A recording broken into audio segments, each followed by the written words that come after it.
জনগণের ভোট পাওয়ার জন্য জনগণের সাথে যে ধরনের সুন্দর ব্যবহার করা দরকার, জনগণকে যেভাবে মূল্যায়ন করা দরকার, জনগণকে যেভাবে সার্ভিস দেওয়ার দরকার, সেই ধরনের কোনো কিছু তাদের মধ্যে পরিলক্ষিত হচ্ছে না। উপরন্তু মানুষকে যেভাবে তারা চাপের মধ্যে রেখেছে, একের পর এক হাটে ঘাটে মাঠে বন্দরে সিএনজি স্টেশনে টেম্পো মানুষের কাছ থেকে জোরপূর্বক চাঁদা নেওয়া হচ্ছে। কেউ চাঁদা দিলে বাধা দিলে তাকে আক্রমণ করা হচ্ছে। বিশেষ করে মিটফুটে সেদিন যে ঘটনা ঘটেছে ৯ তারিখে, এটা ইতিহাসের সম্পূর্ণরূপে একটি নজিরবিহীন ঘটনা। এই ঘটনার পরে বাংলাদেশের রাজনীতিতে এর প্রভাব কি হবে, এটা শুধু আগামী নির্বাচনেই বোঝা যাবে। জনগণ দারুণভাবে উদ্বিগ্ন, আতঙ্কগ্রস্ত। যদি রাজনৈতিক দলের নেতা কর্মীদের এই চরিত্র হয় যে চাঁদা না দিলে তার জীবন দিতে হবে, তাহলে কোন একটা রাজনৈতিক দল ক্ষমতায় গেলে মানুষের সাথে কি ব্যবহার, এটা মানুষকে দারুণভাবে ভাবাচ্ছে। মানুষের মধ্যে দারুণভাবে এটা নিয়ে পরিবর্তনের চিন্তা কাজ করছে। এই জায়গায় মানুষের পরিবর্তনের যে দৃষ্টিভঙ্গি, মানুষ নতুন করে যে ভাবতেছে, নতুন কোন শক্তির যে সন্ধান করছে, সেই দিক থেকে তারা সবার আগে বিবেচনায় রাখছে জামাত ইসলামী। এর কতগুলো বাস্তব কারণ আছে।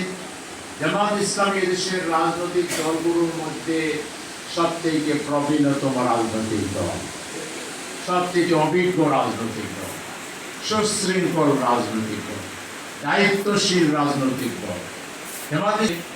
এই দলের সমর্থকদেরকে, নেতাদেরকে ১২ মাস তাদেরকে নৈতিক শিক্ষা দেওয়া হয়, আচার ব্যবহারের শিক্ষা দেওয়া হয়, কিভাবে মানুষকে ডিল করতে হবে, কিভাবে অফিস আদালতে সততা রক্ষা করতে হবে, কিভাবে দায়িত্ব পেলে এই দায়িত্বকে আল্লাহর পক্ষ থেকে আমানত মনে করে এটাকে সঠিকভাবে দায়িত্ব পায়, তাইলে তারাও খুশি থাকবে, আল্লাহও খুশি থাকবে।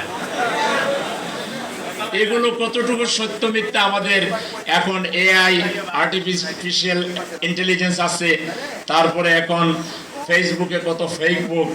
তবে দেখা যায় কিছু লোক একত্রিত এরকম মজলিস করতেছে আর এইসব কথাবার্তা বলতেছে, আর কাজকর্ম যা করতেছে তার তো সব মিথ্যা না।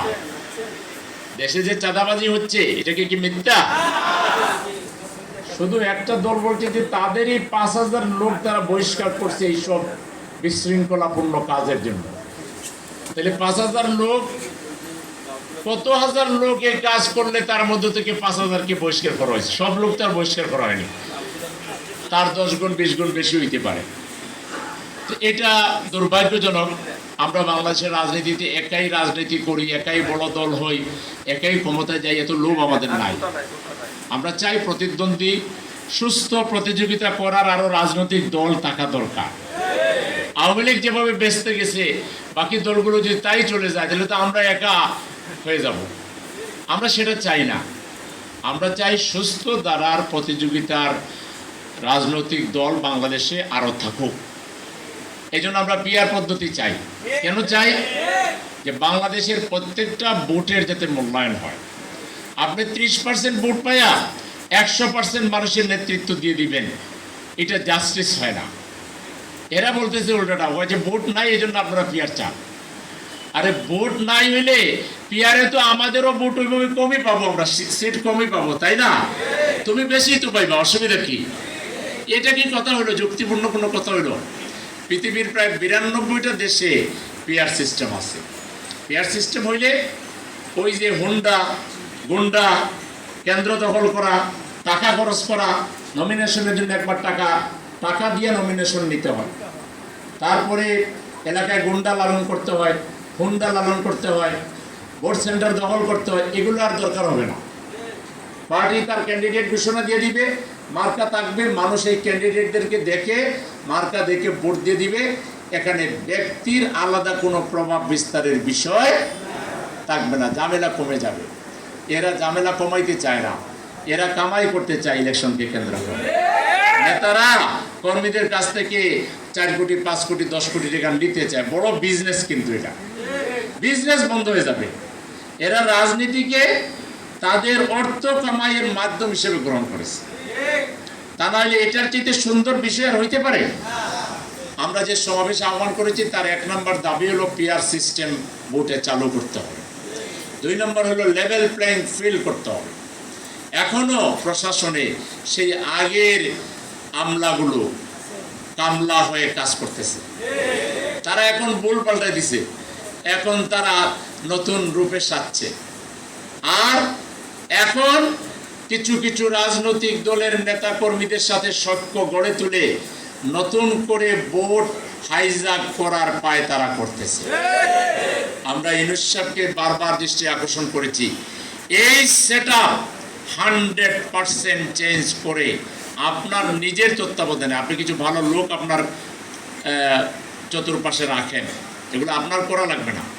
কিছু বিসিএস অফিসার, কিছু ভালো অফিসারকে আপনি নিয়োগ দেন 100% নিউট্রাল, যাদের কোনো রাজনৈতিক আদর্শ নাই, আনুগত্য নাই, এরকম ইউএনও থেকে পুলিশ থেকে সেক্রেটারি পর্যন্ত যেখানে যেখানে নির্বাচনের সাথে সম্পর্ক আছে 100% নিউট্রাল লোক যদি আপনি নিয়োগ না দেন, আর আপনার এখন যে লোকগুলো আছে যারা কামলা খাটতেছে, এরা যদি দূরতম কোনো দলের প্রতি আনুগত্য দেখায়, কোনো 2 নম্বরই করার চেষ্টা করে, 2টা কাজ এট এ টাইম ঘটবে। জুলাই শহীদদের রক্ত, আহতদের রক্তের যে যে আপনার দাবি, রক্তের যে এই যে তাদের আত্মীয় স্বজনের যে বদদোয়া, এটার কারণে আল্লাহর গজব একেবারে এই কামলাগুলোকে শেষ করে দিবে। 1 নম্বর আল্লাহর গজবের ভয় করতে হবে। আর 2 নম্বর হলো জুলাইরা আমরা গড়ে চলে যাইনি, এলাকায় এলাকায় এই দেশদ্রোহীদের বিরুদ্ধে আমরা গণ প্রতিরোধ গড়ে তুলে, কারণ যারা পক্ষপাতিত্ব করবে এরা দেশদ্রোহী, এরা দেশের দুশ্মন, এরা ডাকাত।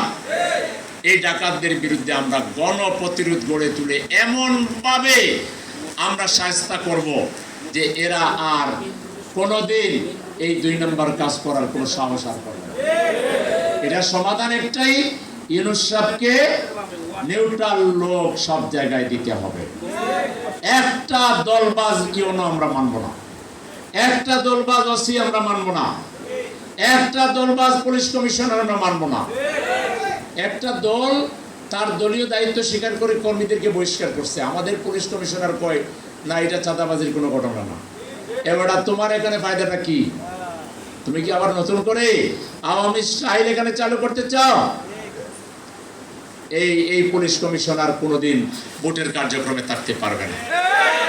ইসিকে এটা নোট রাখতে হবে, কারা কি করতেছে, কারা কোন দলের সাথে বৈশা আড্ডা মারতেছে, এগুলোকে সাইলেন্টলি তালিকা করতে হবে, কইরা এগুলোকে চাকরি থেকে বাধ্যতামূলক অবসরে পাঠাতে হবে, প্রয়োজনে শাস্তি দিয়া এদের যে পাওনা দানা এগুলো সরকারি ফান্ডে আটকে রাখতে হবে।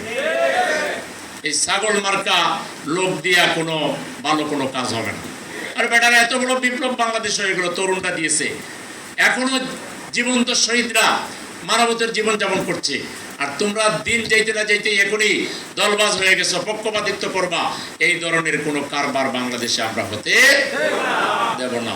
সুতরাং আমরা নিউট্রাল লেভেল প্লেইং ফিল্ড আমরা চাই, এটা নিশ্চিত করতে হবে। সংস্কার নিয়ে দাঁড়াই বানাই, সংস্কার নিয়ে এটা মানি এটা মানি না, কেউ কেউ নির্বাচন তাড়াতাড়ি চায় কিন্তু সংস্কার আবার লেট করতেছে। নির্বাচন তাড়াতাড়ি তো তাড়াতাড়ি একমত হয়ে যান, কিছু ছাড় দেন না, নতুন কিছু জিনিস বাংলাদেশে হোক না।